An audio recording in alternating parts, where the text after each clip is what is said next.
Hey everybody, what's up? Circus here, coming at you with another meta-analysis video. This time we're going to be doing Shadow Game Ritual Beast. That's a bit of a surprise to me, but we got Kwrowe here. I just call him Kwrowe for short. But he got top 16 in the last MCS with it. He got 59th in the KCGT Qualifier, and he said he went 4-1 in Team Wars with it. So we thought we'd bring him in and talk to him about it and see what it's all about. Now, this is a deck that's been around for a long time at this point, but why are we seeing a resurgence with Shadow Game? Um, so the start for Shadow Game is quite an interesting one. It actually starts in your tournaments, your try tournaments. Oh, okay. Two of my teammates were looking for a third very last minute, and they were basic. And I just come back to the game like a bit of time off, and I was like, I can do Ritual Beasts because obviously they don't use the free limit like some other cards do. And I just was making Shadow Game. Okay. And I just found out that it made a couple of the matchups much better. Which came as a surprise. And this was, I don't know, 3 weeks before the KC Cup, the Grand Tournament. And I booked time off for it. I'd intended to like go hard for it, but I so far had not been able to find anything which I was comfortable with. And yeah, just after this tournament, I played this a bit, and I realized that it was a really good deck, and it's proved to be a good deck because it's.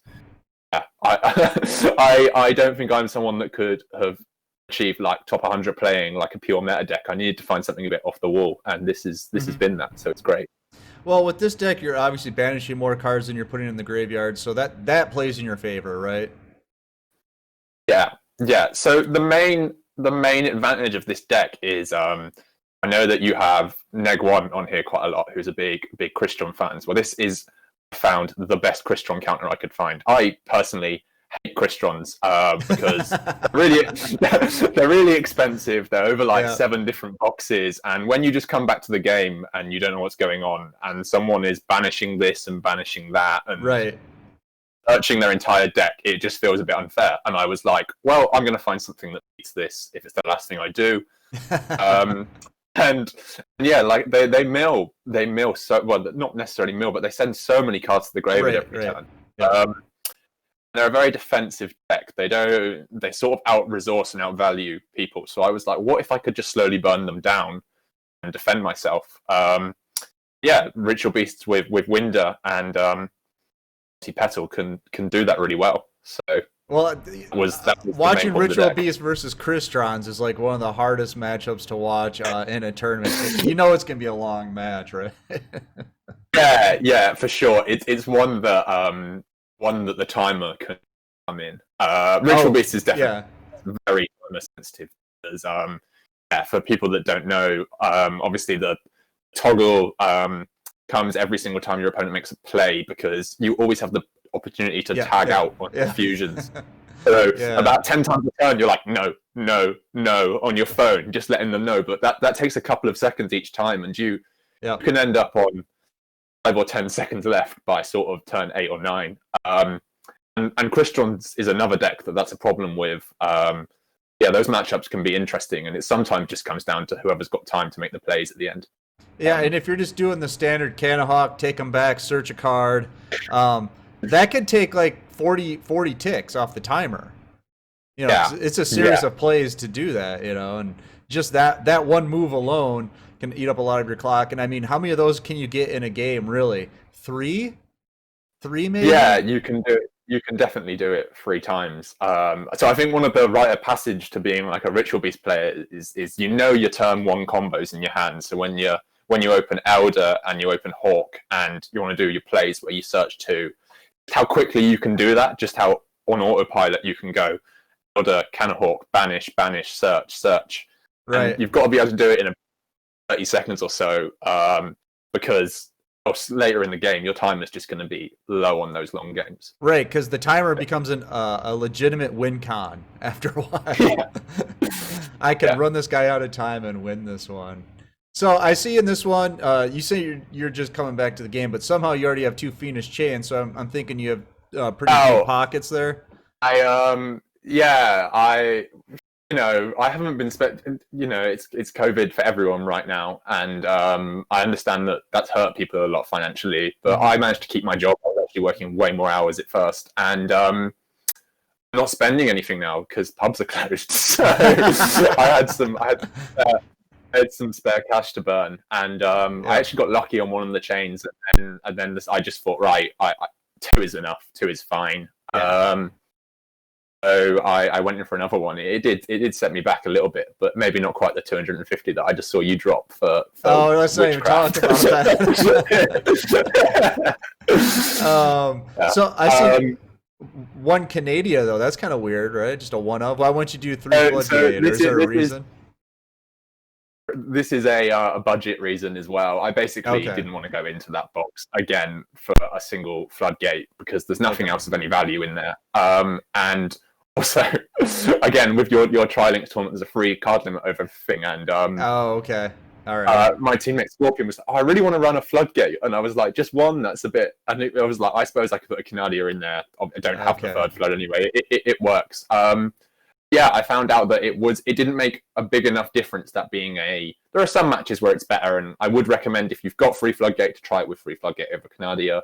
But Canadia has its uses. So a really funny one is I was in the MCS yesterday, and round 2, I was playing against a Shiranui player, and they sided into Poisonous Winds.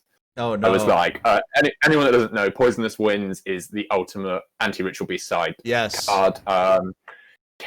You can't do much. You can't special summon wind monsters, is what it does. No, and they lose 500. All your wind monsters lose 500 attack, and ritual beasts are all wind. Right. So yeah, but luckily this guy didn't draw any monsters. He just had the winds and he had traps and stuff. So I think he thought he was set. But when he activated one of his traps, I managed to summon a Canadia from the graveyard. And because it had flipped his one monster down, and I just beat him down with a Canadian the entire game. So it does have very niche. That's awesome. Some very niche uses, but yeah, Canada I got 3 spins in for Canada, and the other 400 was done from Shadow Game. So it was, I would love to say that was always my plan, but sometimes stuff like that just works out. That's where the "we take those" thing came from. Yeah, for sure. Now I see you have usually I see people running maybe 2 ofs or 3 ofs of the spells and the traps. You have one of each in the deck. Usually see them in 2s maybe, but not usually just one of each. Was there a reason for that?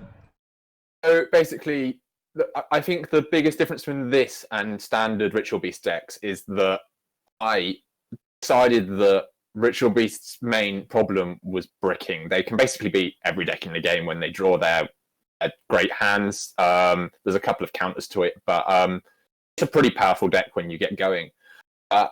Sometimes you just draw just your Hawk and you're like, well, I guess I lose if you don't have the stuff to back it up. So I decided to put some back row in just to play through those games where that doesn't happen. And also the back row helps against quite a few matchups. It helps a lot against Blackwings, like I said, against Crystron. It's not bad against Shiranui. Back row is just quite good at the moment. Mm-hmm. So yeah, I tried to put that in, but I had to find some space to do that. Okay. And I just think 1 copy of the spells is the absolute maximum you can get, really, when you've got 5 back row in there and a Sphere Karibo, essentially 6 defensive cards. For the most part, you can search them, so that's not such a big deal. Yeah, exactly. And I think that you need one of each because there are different situations where they come in handy. I know some people that have been running this Shadow Game thing because a few more people have tried it more recently. I know some people have cut the God, I've forgotten the name of the card now. I always forget the names. I know what they do, but I always remember the trap. Not return. Right. This is so embarrassing. The other bond. That's the one. Ritual Beast Bond. Some people have cut the bond. It just OTKs often. Right. That's their version of mask change, basically. You attack in, then you can break down your monster, play this, build it back up, and attack again. Yeah, so Bond is huge, and so is Return. They both come up quite a lot. You want one of each, but you can't fit any more. And obviously, another reason that I've gone for back row over like more attacking cards and stuff like Cyclone is because it really plays into my deck, which is shadow games. So there are lots of games where I'm relying more on stall than I am on actually killing people. And the back row helps with that. It really slows down people. Decks. So now you're a stall player. I got you. Okay. Yeah. The great thing about this deck is that you can see your hand at the start of the game and think about what you're playing, and then you have two decisions. Right. You have: am I going to go in and really try and OTK or put pressure on this guy, or am I going to sit back, defend, let them burn themselves out? You know, if they activate a Cosmic Cyclone, that's 1,000 life points. If they got 3 or 4 cards in their graveyard, all of a sudden they've not got many turns left. So they play Cosmic Cyclone, and you're like, yes, do it again. yeah. So certain decks really like Cristrons. If they activate a Cosmic Cyclone and they've got 5 or 6 cards in their graveyard turn 1, it happens really, really often. Right. All of a sudden you're thinking like, I've just got to survive about 4 turns here, and they're going to burn themselves out. Right. And, yeah. Back row. Sometimes if you just activate a Phoenix Chain, that ends someone's turn, and then all of a sudden that's 1 less turn you've got to stall. Yeah. It's not just Crystons you can burn out. So Blackwings obviously have got a couple of cards that so with Simoon, if you don't get rid of that Whirlwind that's on the field, that hits you for 1,000. They also play CCs. Right. If you keep tagging out with Ultipelli and Winder, they can really struggle to get through for 3 or 4 turns, and that's all they need. If they are letting their Whirlwind die and summoning from the graveyard, that's 1,400 life points they've already lost off the bat. So all of a sudden you've only got to burn off 2,600, and when they're synchroing as much as they are, they've got cards in graveyard, and it's just a ticking time bomb for them shadow game basically. Right. And the more I see this, like I've been playing a little bit of Witchcrafters. That's just a stall deck now with shadow game. Senjus are doing it pretty much the same thing. You just got to land a couple hits with, what is it, the Kama 2, the blue one. You just got to hit 1 or 2 hits with that. That's 1,800, and then you just let them burn. I'm wondering if shadow game is going to be on the next ban list, or maybe some kind of nerf. Yeah, I've seen a couple of people suggest that maybe that could be a thing. I mean, people hate stall; they always have since the beginning of time. Yeah. One thing that's true. I love it. I love it. Yeah, don't get me wrong. I was one of those that was like, "Oh, I can't stand stall. It's so frustrating." And then, welcome to the dark side. Yeah. My good friend the Egg has always been a big fan of stall, and he really encouraged me to see this one through. And I was like, "Oh, actually, this is really great fun." It's fun, isn't it? Watching your opponent squirm and try to get out of it, and it's like, nope, do whatever you want. You're still gonna burn. In the KC Cup, it was the pauses in time on Crystron players when they realised what was happening, how powerless. It was a great feeling. They're trying to figure a way out of it, where they're doing nothing. And they're clearly just like scrambling for ideas in their head. And then it's normally met with them like doing the plays really slow, so they're trying to stall my timeout because they realise that's just the only win gun they've got at that point. That's awesome. So there's something really satisfying about that, which I'd never felt before until being a stall player, but that is what I am now. Obviously very evil. Now, I see 1 Sphere Kwrowe in there. Is that really worth having the 1? Would you rather have had 2 of something in the deck, or? So, I like the 1 because it's a bit of a surprise factor. People are always playing around it if they feel it. And if people know you're playing 1, they're always going to play around it. And in the KC Cup, you play same people 3 or 4 times. If they felt at that Sphere Kwrowe delay just once, and they're always thinking, oh, what if he's got a Sphere Kwrowe? I'm going to play around that. So it's really good for that. Also, this deck has a really good Cyber Dragon matchup because Winder and Ultipetalfin are, again, really hard for them to get through. They burn lots of life points themselves. And you can just overpower them towards the end of the game and even go for a lethal push yourself. Cyber Dragons is one of this deck's better matchups, which was helpful in the KC Cup. Against Cyber Dragon, Sphere Kwrowe just wins games single-handedly. They do their big push. They've got an econ or something to disrupt your play, so they think they can go for game. Drop the Sphere Kwrowe, and they just scoop. Like they've made their play, and it's in defense mode now. Now, the biggest question, the biggest matchup that every deck has is Super Heavy Samurai. How does this? Yeah. That Sphere Kwrowe ain't helping you there. No, not great. I tell you what, Super Heavy Samurai is a bit of a pain. You know, the back row is nice. The floods, and such. That can help you win games for sure. But Super Heavy Samurai has actually got an okay matchup against this. I know, it's just people look down on stall players. I think Super Heavy Samurais is even more degenerate than stall. Yeah. The thing is, you'll never ever no matter how much it happens, you'll never ever expect to play a Super Heavy Samurai deck. And when it happens to you, you've set up perfectly for like whatever deck you expect to be playing, then they drop Super Heavies on you. It's just it's demoralizing for a few seconds, and then it turns into quite a demoralizing feeling. And then somehow they summon something in defense mode. It's got 4,000 attack. It's attacking you directly, and you're just it's like, I can't believe I lost this cheese ball. You think they're meme players as well. You're like, when you lose to one in the KC Cup, it's like you're never going to do well with that deck. But I think one actually came something like 30th in the tournament. So the occasional hyper competitive Super Heavy Samurai players. So I'm sure there's those guys that can really pilot the deck, but I just feel like a bunch of people on Reddit saw it and it's like, oh, it's a good free to play deck. You know, it's all. It's easy to get, and you can OTK with it. So, like, you have all these people playing it. So one thing with Duel Links, which is really interesting as a game, I'm not sure other games are like it. It just seems to be a common problem throughout that players don't read cards. So the decks that and it's great fun when a new set comes out and you're playing the new deck, and people will just play as they're playing. They won't read what you're doing when you. Yeah, they just do whatever. And the unpopular decks benefit from that still, and Heavy Samurai is one of those that people will just. Oh, it's just too much, man. It's just too much. They all do something different. Yeah. I just know if there's a red monkey on the field, you're screwed, right? Giga gloves. Yeah. Oh man, that thing's in the grave now.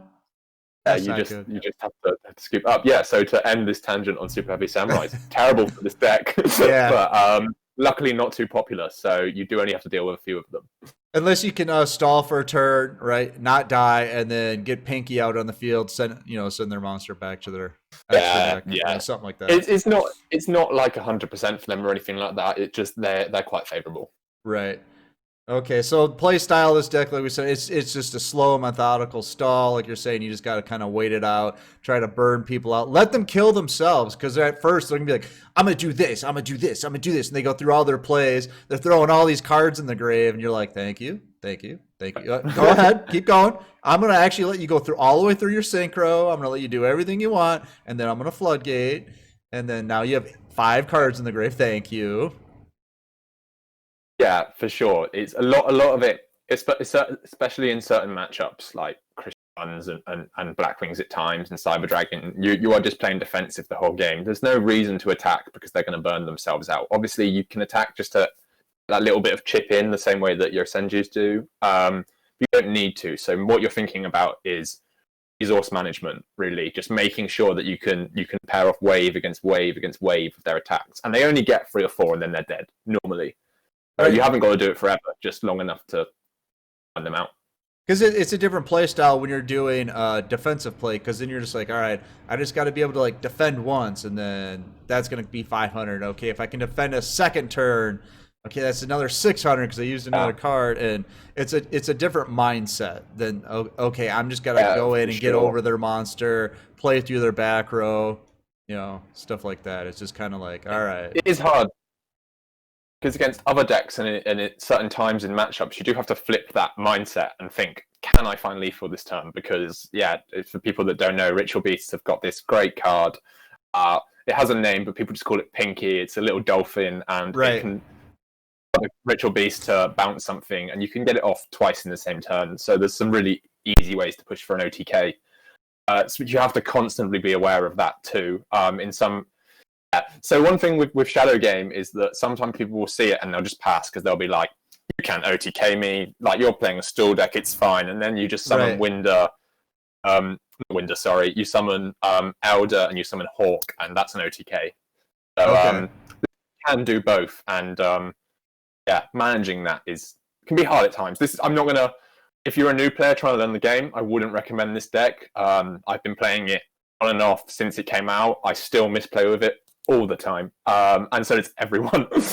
When a true tier 0 player picks this up and learns it, then they only do well. So I can think of Grucius actually won an MCS with this quite recently. It's a real top deck when you master it, but it's not an easy deck to master at all. No, there's a lot going on with it. So one of the downsides to the deck, though, is you're playing Shadow Game. And if you are, let's say, on the ladder or something, and you run into somebody playing Shadow Game, also, it's a ticking time bomb on both sides. I've run into that just playing this deck, Yusenju's Witchcrafters with Shadow Game. I mean, it's everybody's afraid to play a card at that point, and that becomes part of the problem, is burning yourself. Yeah, for sure. So Shadow Game, like you said, it's a bit worried because it double stacks. So my Shadow Game will activate, then my opponent's Shadow Game will activate. So if there's one card in the graveyard, you're losing 200 life points a turn. Yeah. When there's 3 or 4, that adds up very quickly. Yes. Now, I would say one of the benefits of this deck is it goes quite well with other stall decks, because Ulti Apelio, which is the 2,600 attack fusion lion. It has an effect that when it's attacking, it's unaffected by other cards. So you can play through cards like Sphere Karibo, you can play through cards like Wall of Disruption, typical stall cards, and they don't really hurt it. And also, if they're trying to floodgate your monsters, you can switch out. Right. And the Petalfin Pinky, and also bounce cards up. So this actually has quite a good stall matchup, I would say. But yeah, it can. If you get 4 or 5 cards in your graveyard, all of a sudden you're the one on the clock. So you do have to be careful in Shadow Game Mirrors, for sure. So I guess just the big downsides to this deck would be timer loss, and then you could end up killing yourself in the process because you might just run into somebody that's good at putting your cards into the grave for you. Yeah, I think some decks may be able to play around it better than others. So, for example, Crystons really don't have an easy way to play around it. They have to put cards in the graveyard to make their deck work. So as of yet, I've not seen a Cryston player that's really easily overcome that. Other decks like Blackwings, maybe, they can just limit their damage. Cyber Dragons, even to an extent, they can just limit how much damage they're dealing to themselves, and that gives them a lot longer to kill you down. When that happens, maybe you have to go aggressive, or maybe you really do have to wait out and play that long game. It depends on the situation. And that's another thing, when you're playing Shadow Game, you got to realize, as a defensive player, even one hit can put you on the negative side of the Shadow Game, and then it's over. So a lot of times as a guy, you can't even take one hit. Sure, and every now and again that will come up to bite you, as if you were playing another skill. So just an example in the recent event that I was playing against the Dark Magician player, they got 1,600 hit through, and even though I was going to win that game in the long run, just enough to kill me on the Shadow Game. So you have to be careful with it, and it's a skill that you have to think about when you're playing. It's not just a restart. Is this hand good or is it bad? Should I swap it over? Is it a Tombs? I'm just going to shut their go for a turn. It really is something that you have to be wary of the entire game. You can't just be taking hits here and there. You really do have to play. You have to keep your life points airtight and defended at all times. Yeah, it does affect your play style. It's a whole different way to approach a deck. You can't just, I'll play Shadow Game and win. It's like, no, there's a little bit more to it than that. You have to be economical with it. Right. And yeah, that's hard. Like I would say that I've still certainly, even though I've thought of the deck, I still at times really struggle to think like that. I think it takes some time getting used to. I luckily had a couple of weeks before the Grand Tournament, and then I played a lot of games in the Grand Tournament, and that's really helped me moving forward. I'm playing Team Wars or playing in the MCS, that I've had a lot of games under my belt, so I roughly know what I'm doing. But like I said, I still make mistakes, and if you do want to learn this and you're making mistakes, don't worry, because everyone does, and when you make them, you generally won't make them twice, and you just get better and better with this deck. All right, so we're going to talk a little bit about how you did in the MCS. You got top 16. You went 7-0 in Swiss, right? Yeah, so definitely in my pool. I don't know about the other one, but I won Swiss. I went 7-0, which was great. I've never done that before. I I've started this game about 2 years ago. I had a really good streak in the MCS. I was always topping, but about 11 months ago, I topped my last one, and then before I've tried this time, and it wasn't going right. But this one, luckily, up until top 16, went perfect. Yeah, I went 7-0 in Swiss, and then won my top 32 game. So What was that? yeah, really was a test is working. So my tops was my what game? Sorry. Your top 32. Would you play against? I played against Cyber Dragon, Okay. which is a good matchup for me. As I said, Was it a the 2-0 problem with or Cyber was it Dragon, a 2-1? it was a 2-0. Okay. The problem with Cyber Dragon facing this deck is that it likes to blow up your cards with their trap card and then OTK you with something that's either got 2,100 attack or 2,800 attack. There's more to it than that, but that's their baseline strategy. Now, if they try and blow up my monsters, and one of them is a Winder that can float, so it can special summon any ritual beast, fusion or non-fusion in my deck. It can go into itself again, or it can go into an ulti Petalfin, which has got 2,800 defense, and it cannot be destroyed by card effects. Which is funny when they try to, because they will. Sometimes a lot of that. Hopefully not in the top 32 in the MCS, but no, for sure. But then all of a sudden they've got there's this brick wall in front of them that they really struggle to out, and all their monsters' attack points aren't high enough to get over it. So you really can just sit there, and if they've already paid some life points then you can just win. They've got a few ways around it. They can use Econ, they can use Herald of the Abyss. There are cards that beat Ulti Petalfin. It's not immune from everything, but it can play around quite a lot of stuff as well. So you can, if you've got two Winders in your banish pile, you can tag out into them, and then you're sitting pretty. So yeah, it's really, really hard for Cyber Dragon to overcome that. They've got to have pretty busted hands, and they've got to hope that you don't have all of your good stuff, because when you do, there's normally only one winner. all right, just a second here. Why don't you move your camera down a little bit? You bumped it, and like just your head is like, it was like just like from the chin up. It was pretty. Looked like you were sticking. Yeah, that's a lot. Looked like you were sticking your head up above water or something. Yeah. MCS. Okay. So tell me about the top 16. What happened there? So the top 16 was against Blackwings, which is a long time ago. When Ritual Beast first came out, Ritual Beast looked a bit like a Blackwing counter, but then with the emergence of Blackbird Close, which if anyone doesn't know, it's a counter trap that when you control a Blackwing synchro, you can actually play from your hand, which is infuriating because it makes it very hard to play it's obnoxious, isn't it? Yeah, and they can shoot a Blackwing monster, and then they negate an effect and destroy the card that's effectively negated, the monsters. All of your Ritual Beasts want to activate effects, and you rely on having two on the board at the same time. So when they negate one of your effects, and they can negate your tagging out, it's a real pain. And then just to add insult to injury, we'll also special summon this card called Blackwing Dragon, which is just a 2,800 or 3,000 if they've got the field spell beta. But when they've just destroyed your card and they get a 3,000 monster out of it, and you didn't even know they had it because it's in your hand, it can be very hard.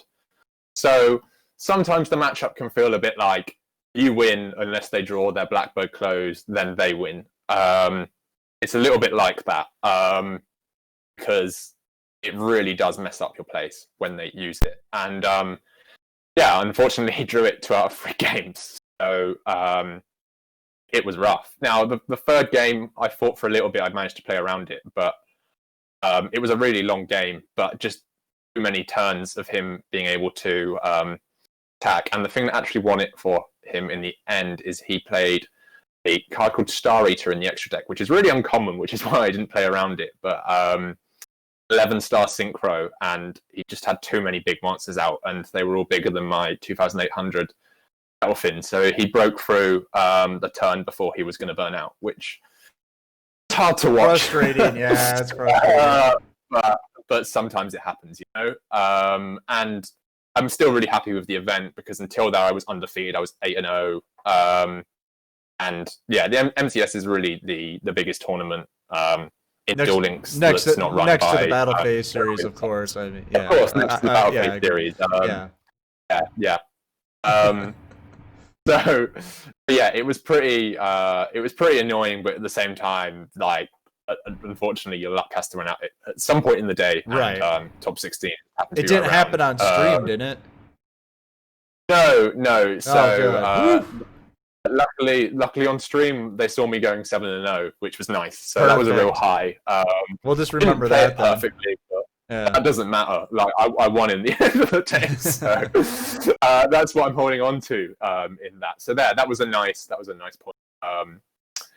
Going 7-0 was really a highlight, and that was when I was, like I said, the week before I played it in Team Wars, and it did really well. So that was when I was like, you know what, the KC Cup was not a fluke. This is a very powerful deck. Right. So it did well in the KC Cup. It performed well in the MCS. Tell us a little bit about Team Wars. It went 4-1. You said, is it there for? Because if you guys don't know, Team Wars, basically each team sends in a player. That player has a deck, and then you face off. Loser walks, but then you can send someone else in with a new deck. So basically you get into like this countering situation. It's like, okay, we sent in a guy, he lost a Dark Magician. Who should we send in? Oh, well, what counters Dark Magician? You know, and then you kind of go back and forth like that. So is Ritual Beast kind of like a counter deck, or is it a starter deck? Or so Ritual Beast counters, as we talked about a little bit on this, it counters Crystons and it counters Cyber Dragons, and it counters them very effectively. Very high win percentages. Those are the decks you're going to be sending it in against. And another benefit is that I would certainly say that last week this deck wasn't too popular. I think after it got a couple of good wins, and because of the KC Cup, a few more people are playing this now, but last week it was sort of a silent counter. No one was really thinking about it, which really helped. So yeah, it got sent in to counter Crystons. Then it did that, and a complete stroke of luck, the player's second deck, Cyber Dragon. So nice. I managed to win both of those, and then I beat an E-Saber repeat, which is an interesting matchup because E-Sabers is generally favored for you, but they have this one card called Circus, and if they get it on the board, my entire deck basically has no outs, unless I've got a floodgate set. But you really have to hope they don't manage to get into it, and luckily I managed to in both of those games because they found no way to get into it, or the one time they did, I was ready for it, which is great. And then unfortunately, I lost fifth game to Dark Magician, which I would say is this deck's tough counter, especially with Shadow Game. When you're not running Shadow Game, when you're running Sealed Tombs or Restart, you're playing Cosmic Cyclones, which are good against Dark Magician. So for anyone that doesn't know, Magicians are horrible, you know. So Konami, please do something about Dark Magicians. Is my just because it's really uninteractive to play against. They have they can punish one of your cards, then the next turn they can engage certain traps, and really tough. Anyway, yeah, because this doesn't even have Cosmic Cyclones to disrupt their plays. It's really hard. You really have to open well and hope for the best. There's a couple of ways around it. Again, there's no matchup that's unwinnable, but it's tough. Well, if you go first, you can get set up into your monster, right? And then they try to target it. You can break it down and escape out of it. But if they go first and they get their setup first, it's really hard to play around. Also, another problem is that so the Ties That Binds is a skill that's popular with Dark Magician in the moment, and they have two monsters on the board, which is really easy for Dark Magician because their trap card Navigation, Dark Magician Navigation, summons two copies of a spellcaster monster, one being a Dark Magician and one just being a spellcaster monster for the deck. So that's two monsters on the board, and then they activate Ties That Binds, their skill, and they both gain 200 attacks, to put them on 2,700, which beats over Ritual Beast's biggest attack monster, which is 2,600. And you can't boost that thing. There's no way to boost it. No, you cannot boost it. No matter how hard you try, it's stuck at 2,600. Yeah, unless it's being attacked into. Then it's a bit different. But when you're attacking with it, it is pretty hard stuck at 2,600. Right. That's why it faded from the meta before, is because Casitas came around and it's like, I got no answer. Yeah. This is yeah, it's annoying. So when they can beat over that, you're in a bit of trouble. It's a really hard matchup. It is the worst matchup, I would say. But then arguably E-Sabers isn't an ideal matchup because, like you said, Cositus. But if they can't get into Cositus, which isn't as easy for E-Sabers anymore because they've been hit by the ban list a couple of times, then you can normally just OTK them. Okay. So, yeah. All right. Well, why don't you give me your final thoughts on the deck here going forward? Are you going to keep playing it, or do you encourage people to play it? I encourage people to try it. Like I said, I wouldn't. If you're a beginner, you're just getting into the game. Maybe try with a different deck first. But if you're looking for a competitive deck, if you're stuck and you're feeling a bit of a rut with the meta, which we've been in the same sort of meta for a long time now, I'd really recommend giving this a go. It's a deck that has a very high skill cap, but the more and more you play it, the better you'll get. And then I think after you've played it for, I don't know, 100 or so games, you'll start to see how much power it's actually got, and it can beat basically anything with the right hand. Yeah, I don't know. It really was a bit of a savior for me. It's also not that expensive. You can get everything from the mini box, apart from the back robes, which are staples. So if you want to be competitive in the game, you have to have at least some of them. Obviously, not everyone's got the money to drop on chain. I do understand that. Mr. Moneybags. Yeah. There are other options. Like I said, I don't have everything myself. I managed to get away with only having 2 floodgates because I put in a Canadia, and that's not a hard card to get 1 copy of. It's in quite a cheap deal. Right. So yeah, I would just say, if you're a player that wants to find a competitive deck and you've got a bit of time to learn something, and you want a new experience, I would really recommend trying this version of Ritual Beasts because I think it's great. And if you want to beat Christrons, if you were like me, you just came back to the game and you were like, what is this deck doing? How do I beat it? Then I best deck in the game. I promise you, this is the deck for you. So yeah. Well, thanks for coming on, man. You know I love having you around. We'll have to do a video. You got to win an MCS or do a top 16 with another deck so we can do a new video on that one. Yeah, for sure. No, thanks. I always love coming on and talking to you and you guys. So thanks for having me. Yeah, so everybody that's watching, if you liked what you saw, make sure to like, comment, subscribe. Twitch, Twitter, Discord. Make sure to join our tournaments. That's always a good time. You might play against KWRO. Probably not, unless you're playing BPEU. That's on Wednesdays.